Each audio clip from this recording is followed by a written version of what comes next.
आज हमारा टॉपिक है अनीमिया मुक्त भारत। अनीमिया मुक्त भारत को हम intensified national iron plus initiative के नाम से भी जानते हैं। ये पोषण अभियान जो मार्च 2018 में लॉन्च किया गया था, उस एक अभियान के अंडर आने वाला एक स्कीम है जिसको हम अनीमिया मुक्त भारत कहते हैं। अनीमिया मुक्त भारत इस उद्देश्य के साथ शुरू किया गया था कि वर्ष 2018 से 2022 के बीच हर वर्ष 3% जो है अनीमिया से पीड़ित लोगों की जो पॉपुलेशन है वो कम हो सके। Okay, so to reduce the prevalence of anaemia by 3% point per year between 2018 to 2022, इस उद्देश्य के साथ ये अभियान शुरू किया गया था।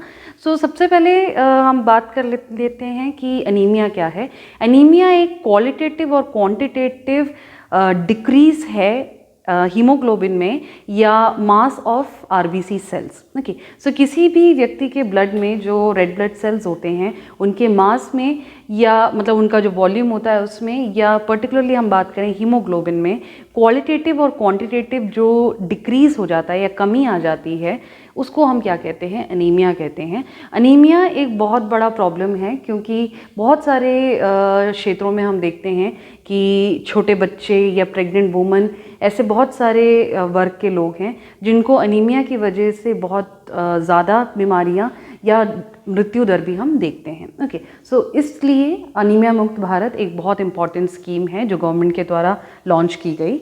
अनीमिया जो मुक्त भारत है, इसका जो स्ट्रैटेजी है उसको हम फेमसली जानते हैं 6x6x6 के नाम से। ओके, सो ये 6x6x6 स्ट्रैटेजी क्या है?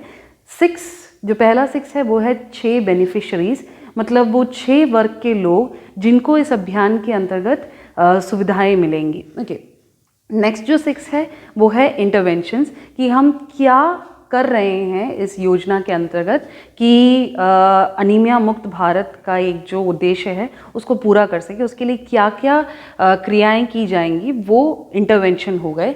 और जो लास्ट 6 है वो है इंस्टीट्यूशनल मैकेनिज्म्स, कि कौन कौन से इंस्टीट्यूशंस या कौन कौन से जो क्षेत्र हैं उनको एक साथ लाकर क्या किया जाएगा ताकि ये 6 वर्ग के लोगों के लिए जो हम 6 इंटरवेंशन करना चाहते हैं वो पूरा हो सके। तो उसको हम 6x6x6 स्ट्रैटेजी कहते हैं। ओके, सो पहला है कि 6 बेनिफिशरीज कौन हैं, वो 6 वर्ग के लोग जिन्हें ये इस सुविधा का जो लाभ मिलेगा। पहले वो बच्चे जिनकी आयु 5 महीने से लेकर मतलब उनके 5 साल के अंतर्गत, ठीक है, 6 to 59 मंथ्स तक के जो बच्चे हैं उनको सबसे पहला वर्ग माना गया है। दूसरे वो बच्चे हैं जिनकी आयु जो है वो 5 साल से 9 साल के बीच में है, स्कूल गोइंग चिल्ड्रन। एडोलेसेंस या जो गर्ल्स या बॉयज़ दोनों ही, जिसमें हम मान रहे हैं 10 से 19 साल तक के बच्चे। नेक्स्ट हम मान रहे हैं वो महिलाएं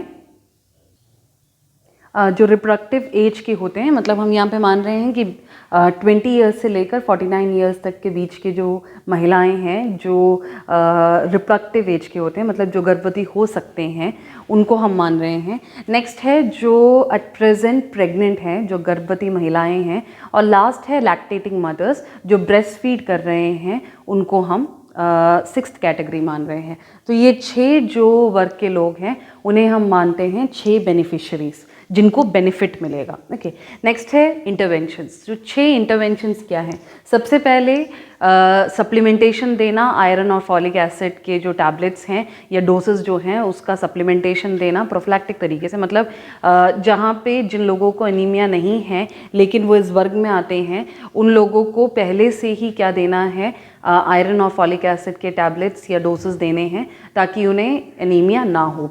सेकेंड है डीवॉर्मिंग। वॉर्म्स की वजह से जो बच्चों में सबसे ज़्यादा पेट में इन्फेक्शंस होते हैं उस चीज़ के लिए जो एल्बेंडाजोल वगैरह दिया जाता है वो डीवॉर्मिंग प्रोग्राम में आता है। नेक्स्ट है intensified year round behaviour change communication campaign, जिसमें हम लोगों के स्वभाव को, उनका जो एक नज़रिया है एनीमिया की तरफ, या कितना ज़रूरी है पोषक आहार खाना, कितना ज़रूरी है आयरन और फॉलिक एसिड बच्चों के लिए, महिलाओं के लिए, ये सारी चीज़ें जो हैं उसकी तरफ जो लोगों का नज़रिया है कम्युनिटी में वो बदलने की कोशिश के लिए जो भी हम कम्युनिकेशन प्रोग्राम्स या कैंपेन्स करते हैं वो आता है 3rd इंटरवेंशन। नेक्स्ट है treating the anaemia using digital methods and patient care. तो डिजिटल मैकेनिज्म के थ्रू और नए टेक्नोलॉजीज़ के साथ एनीमिया को सही करने की कोशिश करना, जो एनीमिया के टेस्टिंग पॉइंट्स हैं या केयर पॉइंट्स हैं जहाँ फैसिलिटी मिल रही है उन जगहों पे डिजिटलाइजेशन करना।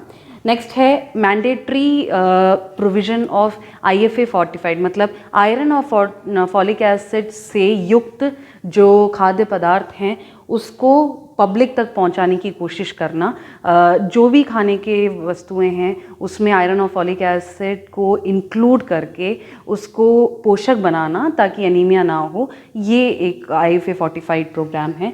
नेक्स्ट है कि वो कॉजेज़ जो एनीमिया को, मतलब एड्रेसिंग नॉन न्यूट्रिशनल कोजेस, मतलब जो चीज़, मतलब एक तो हम सबसे पहले मान रहे हैं कि पोषक आहार की कमी की वजह से एनीमिया होता होगा, लेकिन ऐसे कुछ कंडीशंस हैं जिसमें न्यूट्रिशन एक फैक्टर नहीं है, उसके अलावा भी कुछ फैक्टर हो सकते हैं जिसकी वजह से एनीमिया हो सकता है पॉपुलेशन में। तो उन चीज़ों पे भी ध्यान देना, क्योंकि हो सकता है कि एक पॉपुलेशन ऐसा हो, एक परसेंटेज ऑफ पॉपुलेशन ऐसा हो जिनको एनीमिया हो रहा है और हम उनके पोषक आहार के ऊपर ध्यान दे रहे हैं, लेकिन उनका रीज़न कुछ और है एनीमिया होने का।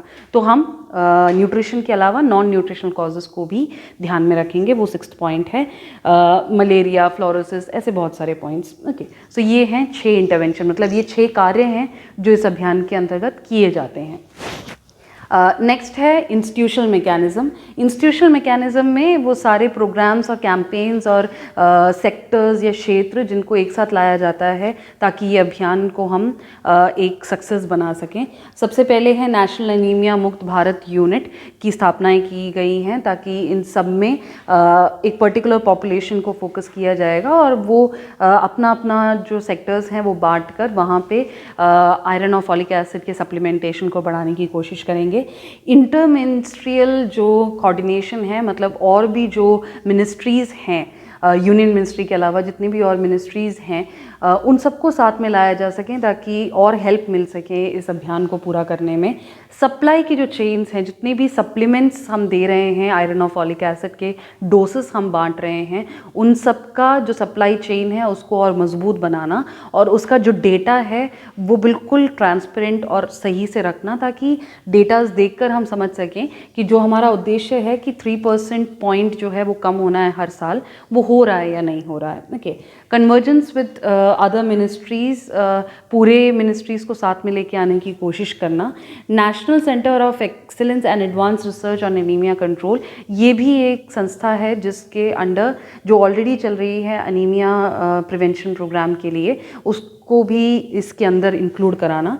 एनीमिया मुक्त भारत डैशबोर्ड्स और digital portal one stop shop for anaemia के लिए जो सेंटर्स बनाए गए हैं उनका भी यूज़ करना ताकि एनीमिया की जो टेस्टिंग है, एनीमिया का जो केयर है, उसके बारे में जो इन्फॉर्मेशंस हैं वो मिल सके। ओके, सो ये पोर्टल जो साइट्स होते हैं, डिजिटल जो मैकेनिज़म्स हैं, इससे भी बहुत ईजी हो जाता है, स्पेशली आज के टाइम में जब टेक्नोलॉजी बहुत डेवलप्ड है, तो ये एक हेल्प हो सकता है डिजिटलाइजेशन। ओके, सो ये था एनीमिया मुक्त भारत के अंदर। इसमें जो मेन चीज़ें हमें याद रखनी है वो ये है कि ये इस नाम से भी जाना जा रहा है, ये किस अभियान के अंदर आता है, ये पोषण अभियान के अंदर आता है जो 2018 मार्च में लॉन्च किया गया था। इसका ऑब्जेक्टिव क्या है? 3% पॉइंट जो है वो हर साल कम करना। कौन सा ईयर माना गया है? 2018 टू 2022। इसकी जो स्ट्रैटेजी है वो 6x6x6 है। ऐसा पूछा जा सकता है कि 6x6x6 स्ट्रैटेजी जो है वो किस अभियान के अंदर आता है, तो हमें याद होना चाहिए कि ये एनीमिया मुक्त भारत में आता है। 6 बेनिफिशरीज कौन हैं, 6 इंटरवेंशंस कौन से हैं और 6 जो इंस्टीट्यूशनल मैकेनिज़म्स हैं उनके नाम भी आपको याद होने चाहिए। ओके, तो ये कॉमनली अकरिंग क्वेश्चंस हैं जो MCQs में पूछे जाते हैं। सो आई होप कि आपको ये स्कीम समझ में आया होगा। इससे रिलेटेड कोई डाउट है तो आप पूछ सकते हैं, और ऐसे ही और स्कीम्स और डिटेल्स के लिए आप ऑनलाइन नर्सिंग क्लासेस के ऐप को ज्वाइन करिए। Thank you.